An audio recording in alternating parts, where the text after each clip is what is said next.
చిరంజీవి గారు మాట్లాడతారు.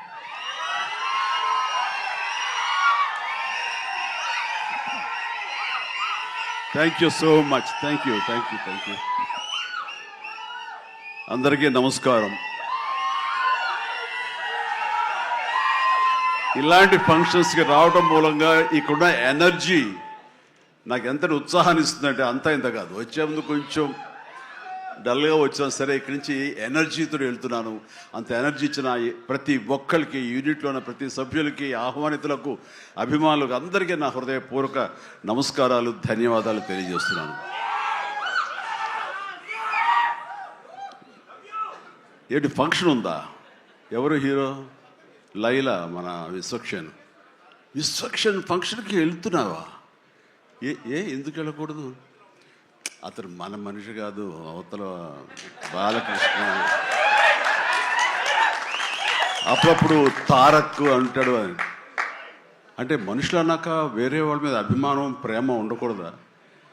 నా మీద ఆప్యాయత ఉండకూడదా? ఇదేంటిది? మా ఇంట్లోనే మా అబ్బాయి సూర్య అంటే చాలా ఇష్టం. అంత మాత్రం చేత వాడి ఫంక్షన్ వెళ్ళకూడదా? వాడితో కలిసి భోజనం చేయకూడదా? వాడితో ఉండకూడదా? అలాగే మరి మూర్తి గారు అడిగారా, నాగేంద్ర అడిగారా, ఎవరు అడిగారో తెలియదు. కానీ అక్కడ ఉన్నారు, వెళ్ళిపోయారు మూర్తి గారు. తెలియదు కానీ నేను ఆ క్లిప్ చూశాను, వాయిస్ గుర్తు లేదు. మీరు బాలకృష్ణ కాంపౌండ్ కదా విశ్వక్షేణ్, ఇప్పుడు మెగా కాంపౌండ్ నుంచి ఆయన ఎలా వచ్చారు అని చాలా చక్కగా సమాధానం చెప్పాడు. మా ఇంటికి కాంపౌండ్ ఉంది కానీ ఫిలిం ఇండస్ట్రీ కాంపౌండ్ లేదని. I appreciate. నిజమే, ఇక్కడ గిరుకు తీసుకుని ఎప్పటికప్పుడు ఏ హీరోలకు ఆ హీరోలా ఉండే రోజులు నిజంగా ఉన్నాయి, లేకపోలేదు. షూటింగ్ల వరకే. ఆ తర్వాత వాళ్ళు ఎవరి ఇళ్ళకి వాళ్ళు వెళ్ళిపోతారు, ఎవరి ప్రోగ్రాం వాళ్ళు చూసుకుంటారు. అలాంటి రోజుల్లో నేను ఉన్నాను. వాళ్ళ అలా ఉండటం మూలంగా వాళ్ళ మధ్య సఖ్యత ఉండదేమో, వాళ్ళ మధ్య ఒక విభేదాలు ఉంటాయేమో అనే ఒక రకమైన భ్రమలో ఇక్కడ అభిమానులు కొట్టుకుని చచ్చేవాళ్ళు. ఆ వాల్ పోస్టులు చింపుకునేవాళ్ళు. నెల్లూరులో మా కజిన్స్ ఉండేవాళ్ళు. వాళ్ళిద్దరు సొంత అన్నతమ్ములు, కానీ వాళ్ళిద్దరు రామారావు గారిని, ఒకళ్ళు నాగేశ్వరరావు గారిని ప్రేమించేవాళ్ళు, ఇష్టపడేవాళ్ళు, అభిమానించేవాళ్ళు. వాళ్ళిద్దరు కొట్టేసుకున్నారు, రక్తం వచ్చే కొట్టేసుకున్నారు. నాకు కంగారు చేసింది. నేను చిన్నోడిని. ఎందుకలా కొట్టుకున్నారంటే వాడు అభిమాని, వాడు వాడు అది అంటే నాగ్గడి ఇలాగా ఇద్దరు కొట్టుకుంటున్నారని చెప్పేసి. అంటే నాకు ఆ రోజు నుంచి మొదలైంది, ఏంటి సినిమా వాళ్ళు హీరోలు బాగానే ఉంటారు, వీళ్ళు కొట్టుకుని వస్తారేంటి అని చెప్పేసి.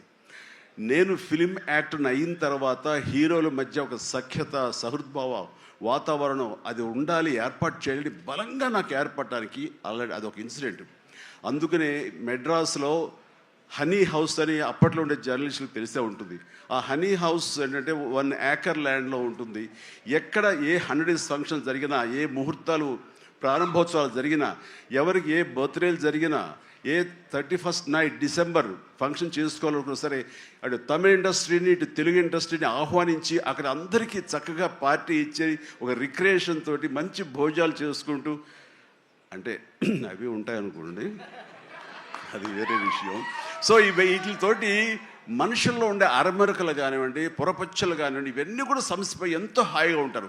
అది నేను ఆ విషయం చాలా చాలా సక్సెస్ఫుల్. కాబట్టి ఈ రోజుకి నాగార్జున, వెంకటేష్ అండ్ బాలకృష్ణ మేమందరం కలిసికట్టుగా ఉండటానికి, ఒకళ్ళ ఫంక్షన్ ఒకళ్ళు వెళ్ళటానికి, ఈ మధ్యకాలంలో బాలకృష్ణ 50th ఫిల్మ్ సందర్భంగా నట జీవితం సంబంధించి చేసిన ఫంక్షన్లో నేను పార్టిసిపేట్ చేశాను.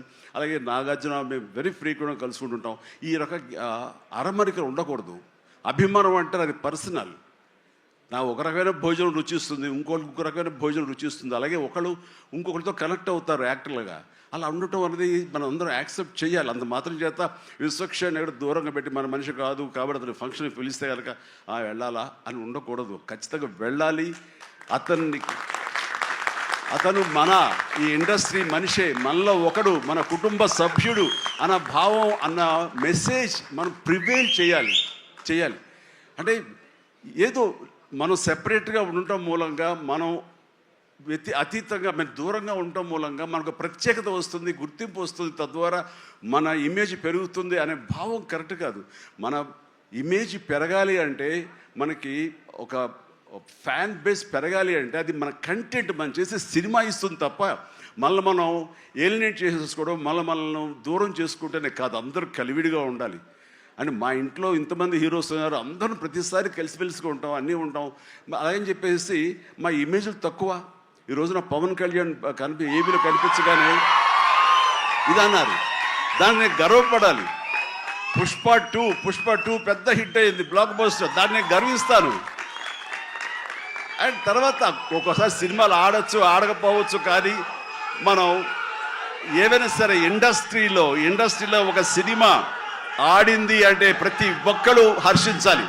ఎందుకంటే ఒక్కొక్క సినిమా గురించి, ఒక సినిమా ఆడిందంటే ఎన్ని వందల మంది, వేల మంది, లక్షల్లో కార్మికులు కానివ్వండి, పరోక్షంగా ప్రత్యక్షంగా వాళ్ళు దాని మీద ఆధారపడతారు, బతుకు జీవనం వెళ్ళగలుగుతారు. కాబట్టి వాళ్ళ బతుకు తెరువు కోసం, వాళ్ళ భవిష్యత్తు కోసం, వాళ్ళ యొక్క జీవితం కోసం మనం ఖచ్చితంగా హిట్ సినిమాలు చేయాలి. ఒక హిట్ ఎవరికి ఏ హీరోకి వచ్చినా సరే అందరం ఇవ్వాలి, అందరం ఆనందపడాలి.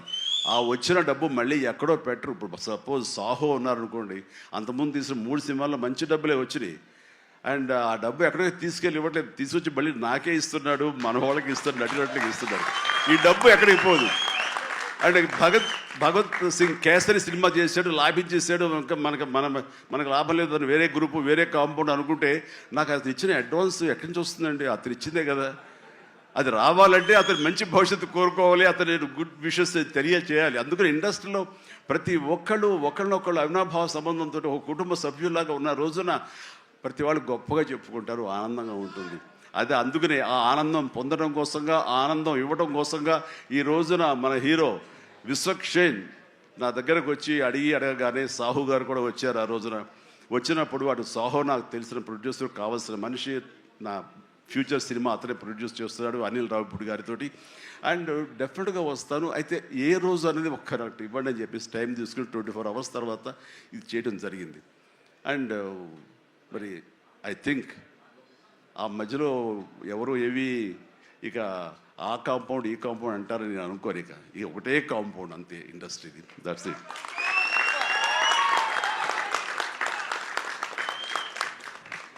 ఇక ఈ సినిమా ట్రైలర్ చూసిన తర్వాత నాకు ఎక్కడో మనం ఉండే పెద్దరికాంతో మనం సంసార పక్షంగా ఉంటున్నాం, మన కుటుంబం అని, కానీ ఎక్కడో అన్నగారిపోయినటువంటి ఉంటే సరే అది ఆ కోరికలు గబుక్కుని పెళ్ళు బుక్కింది. ఆఫ్టర్ ట్రైలర్ మనిషి కొంచెం మోటుగా ఉన్నాడు, ప్రౌఢలాగా అనిపిస్తున్నాడు, కానీ గ్లామర్ తగ్గలేదు, కసుక్కని అనిపిస్తున్నాడు.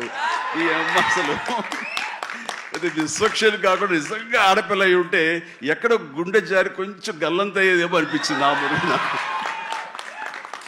అంత గ్లామర్గా ఉన్నాడు. నేను చేశాను ఆ సినిమాలో, తర్వాత నరేష్ చేశాడు, అలాగే రాజేంద్ర ప్రసాద్ గారు ఇంకో సినిమాలో చేశారు. ఇవన్నీ కూడా బాగా ఆడినాయి. ఇందాక ఆయన చెప్పినట్టుగా, మన అనిల్ రావిపూడి గారు చెప్పినట్టుగా అన్నీ కూడా మంచి హిట్స్ అయినాయి. ఈ సినిమా కూడా ఖచ్చితంగా హిట్ అవుతుంది. అది హిట్ అవ్వాలని కోరుకుంటున్నాను. హిట్ గ్యారంటీ ఈ సినిమాని. అంటే ఒక హీరో అంత రగ్గడగా, అంత టఫ్గా, అంత మొరటుగా ఉండే మాస్ మనిషి అంత నాజుగ్గా నవనవలాడుతూ ఛాన్స్ దొరికి పక్కన ఉంటుంటే కనుక బుగ్గ కొరికే అనిపించే అంత ఫీలింగ్ ఉంది. అంటే అండ్ డెఫినెట్లీ ప్రతి వాళ్ళు ఆ కోరిక తీర్చుకోవడం కోసంగా, చూసుకుంటూ ఉండడం కోసంగా వెళ్తారని అనుకుంటున్నారు. ఖచ్చితంగా వెళ్తారు, ఆనందిస్తారు. అండ్ విశ్వక్షేణ్ అటు మాస్గా చేశాడు, ఇటు క్లాస్గా అమ్మాయిగా రాణించాలా బాగా చేశాడు. అండ్ కథాంశంలో రామ్ నారాయణ డైరెక్టర్ చాలా ఎంటర్టైన్మెంట్ తోటి కామెడీగా ఉండేలాగా మొత్తం చాలా బాగా చేశాడని సాహు వాళ్ళు చెప్తుంటే కనుక ఎక్సలెంట్. ఈ రోజున అది కావాలి. అండ్ అనిల్ రావిపూడి తీసినటువంటి సినిమా నేను మొన్న చూసినప్పుడు నాకు ఆద్యంతం ఎక్కడ ఏంటి లాజిక్గా ఏమి పట్టించుకోలేదు. అసలు ఎక్కడ ఏం జరుగుతుందో అనేది లేదు. మరి మన పెద్ద ఆయన ఏం రాశారో తెలియదు, కానీ దాని మీద రివ్యూస్ ఎలా ఉన్నారా?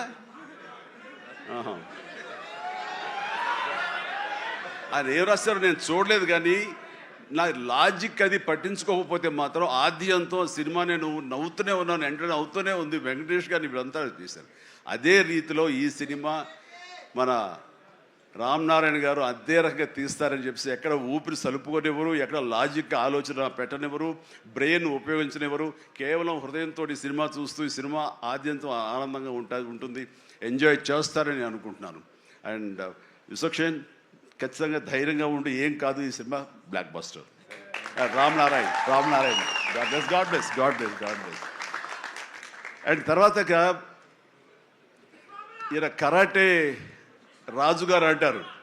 ఈయన 18 ఏళ్ళు అయిపోయినావు కదా. ఆ టైంలో నాతో పరిచయం, ప్రజారాజ్యంలో ఆయన ఉండి ఆయన ఒక రాజకీయగా జై జై జై జనసేన. ప్రజారాజ్యం మారిపోయింది.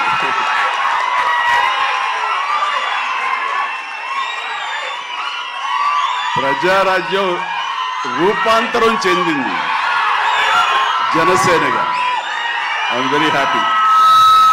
ఆ రోజున పొలిటికల్గా తను రావాలి అని, పొలిటికల్ ఎదగాలని తన ఇంట్రెస్ట్ అని చెప్పినప్పుడు నేను వెంటనే ఆయనకు అవకాశం ఇవ్వడం జరిగింది. బట్ పరిస్థితులు ఇంకోలాగా ఉండేది.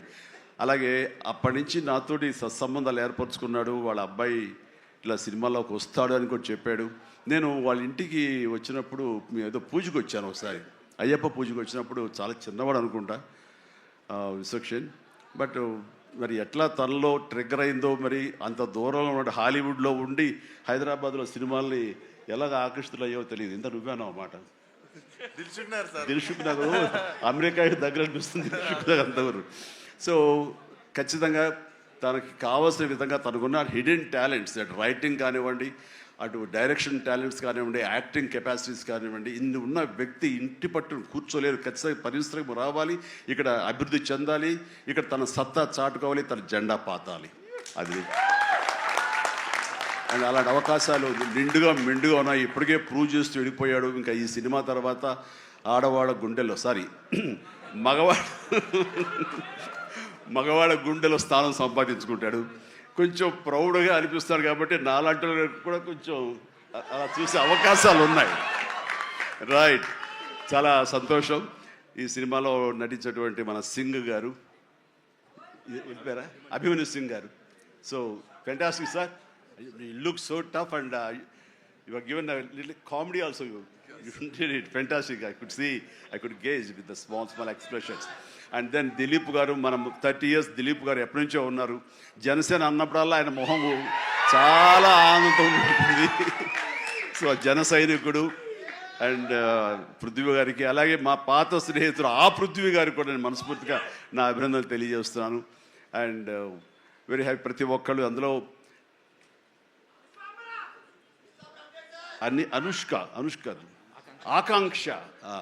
ఆకాంక్ష చాలా గ్లామర్గా కనిపించింది.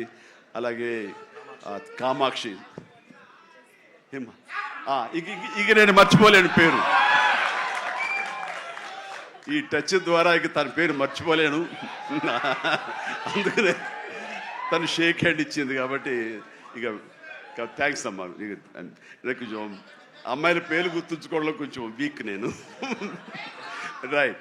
So you have a great future. Definitely you will come up. And Telugu industry definitely welcomes you for both of you. ఇక్కడ మన కామాక్షి ఏదో మాట్లాడుతుంటే నా చెవిలో గుసగుసలాడాడు. మన అనిల్ రావుపూడి ఏం చెప్తాడా ఏంట మళ్ళీ ఏమి వినాల్సి వస్తుంది ఏంటన్నాను. కాదండి, మన దాంట్లో ఒక పోలీస్ ఆఫీసర్ క్యారెక్టర్ అయితే ఉంది, అలాంటిది ఏదైనా అమ్మాయికి ఇస్తే బాగుంటుంది కదా అన్నాడు. ఓ శభాష్ అన్నాను, అంతే చెప్పింది. ఇంకేం చెప్పాలి మీరు ఒట్టుగా ఇంకేమల్లా. నేను కుర్రోడు కదా గవ్వుకుని ఏమంటాడు, నేను ఏం వినాల్సి వస్తుందో నా బాధ. అందుకని సో నీకు మంచి ఫ్యూచర్ ఉందమ్మా. Okay sir, right. ఇక ప్రతి ఒక్కళ్ళు ఇందులో ఉన్నారు. వీళ్ళందరినీ మనిషికి నా హృదయపూర్వక అభినందన తెలియజేస్తున్నాను. ఐఎమ్ సో హ్యాపీ అమ్మ మీరు అందరికి రావడం అన్నది. ఇది ఖచ్చితంగా పెద్ద హిట్ అవుతుంది అండ్ ఏమీ డౌట్ లేదు. అండ్ నాకు ఈ అవకాశం ఇచ్చేందుకు మరొకసారి చేస్తూ, ఫ్యూచర్లో అతి దగ్గర సమీపంలో ఈ సాహు లాంటి యంగ్ ప్రొడ్యూసర్, ఆయన నిర్మాతగా ఇప్పుడే పెద్ద బ్లాక్ బస్టర్ ఇచ్చి ఆనందంలో ఉండి ఇంకా సెలబ్రేషన్స్ కొనసాగుతున్నటువంటి మా అనిల్ రావిపూడి దర్శకత్వంలో నేను ఒక సినిమా చేయబోతున్నాను. అది లీక్ ఇచ్చాడు కాదుగా, చెప్పినా కదా. ఓకే, ఇది మెగా అనౌన్స్మెంట్ అంట. ఓకే, అని చేయబోతున్నాను. ఇది రిలీజ్ ఎప్పుడు ఏంటి అనేది నేను వేరే విధంగా మీకు లీక్ ఇస్తాను. బట్ సినిమా మాత్రం సమ్మర్లో ప్రారంభం అవబోతుంది. ఇది ఆద్యంతం చాలా చాలా కామెడీగా ఉంటుంది. చాలా సంవత్సరాల తర్వాత ఫుల్ ఫ్లెడ్జ్డ్ కామెడీ. అంటే నేను సెట్స్ ఎప్పుడు వెళ్తానా, ఎప్పుడు నటిస్తానా, ఎప్పుడు ఒక ఉత్సాహంతో చేయాలన్నది నాకు ఉంది. అండ్ ఇంటికి వచ్చినప్పుడల్లా సీన్స్ చెప్తున్నప్పుడల్లా అతను పగలబడి నవ్వుతాడు, నేను ఇంకా కడుపు పట్టుకు నేను నవ్వుతుంటాను. అంత బాగా ఉంది.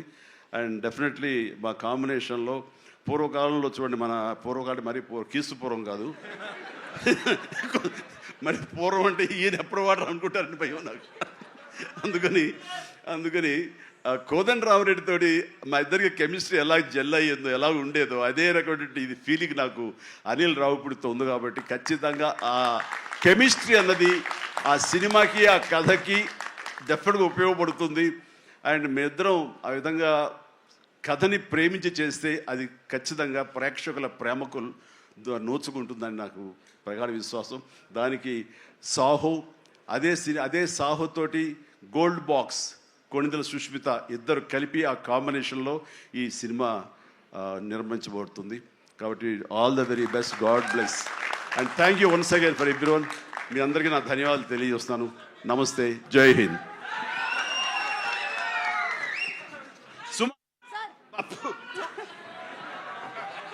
Hello, thank you so much. Thank you so much Chiranjeevi garu. మీ పెద్ద మనసుకి, అలాగే మీ నటనకి మాత్రమే కాదు, మీరు మాట్లాడినటువంటి ఇవాళ మాటలకి, మీ నడవడికి కూడా మేమందరం fans. You are an inspiration to all of us. నన్ను మీలో ఒకటిగా ఉంచండి, వేరే దూరం చేయొద్దు ప్లీజ్. అలాగే చిరంజీవి గారు, మాలో ఒకరే మీరు. అలాగే. అండ్ ఇప్పుడు మా కరాటే రాజు గారు wants to give a special gift to Chiranjeevi గారు. లండన్లో ఏదో లీక్ చేసేస్తాను బాబు. ఇంకొక విషయం, లండన్ ఏంటి సార్? అదే గబుకి రోడ్డుకి వచ్చేసింది, ఒక విషయం లీక్ చేయబోతున్నాను, మళ్ళీ ఆపేస్తాను. పర్లేదు సార్, ఎలాగో కొంచెం చెప్పారు కదా, ఇంకొంచెం చెప్పండి సార్. అంటే నీ విషయంలో నేను లండన్ దాకా రాగలవా? కంపేర్ చేయడానికి ఇలాంటి ప్రోగ్రామ్? తప్పకుండా సార్, లండన్కి వస్తాను. లండన్లో నాకు సన్మానం జరుగుతుంది, నువ్వు వస్తే బాగుంటుందని. నేను తప్పకుండా వస్తాను చిరంజీవి గారు. ఎప్పుడో చెప్పండి, రెక్కలు కట్టుకొని వచ్చేస్తాం. రెక్కలు కట్టు కాదు, ఫ్లైట్లో రా, టికెట్ నువ్వే పెట్టుకో, నీది టికెట్. నేను ఇంకా లండన్ అంటే వ్యాక్స్ స్టాచ్యూ ఏమైనా తయారు చేస్తున్నారేమో అనుకున్నాను. Okay, so thank you, that's are Chiranjeevi గారు. చిరంజీవి గారి సెన్స్ ఆఫ్ హ్యూమర్కి విశ్వంబర సినిమా తర్వాత రాబోతున్నటువంటి సినిమా పెద్ద బ్లాక్ బస్టర్ హిట్ అవ్వాలని మనస్ఫూర్తిగా కోరుకుంటూ ఉన్నాము. And once again special thanks to Chiranjeevi garu and the complete team. February 14 థియేటర్స్లో కలుద్దాము.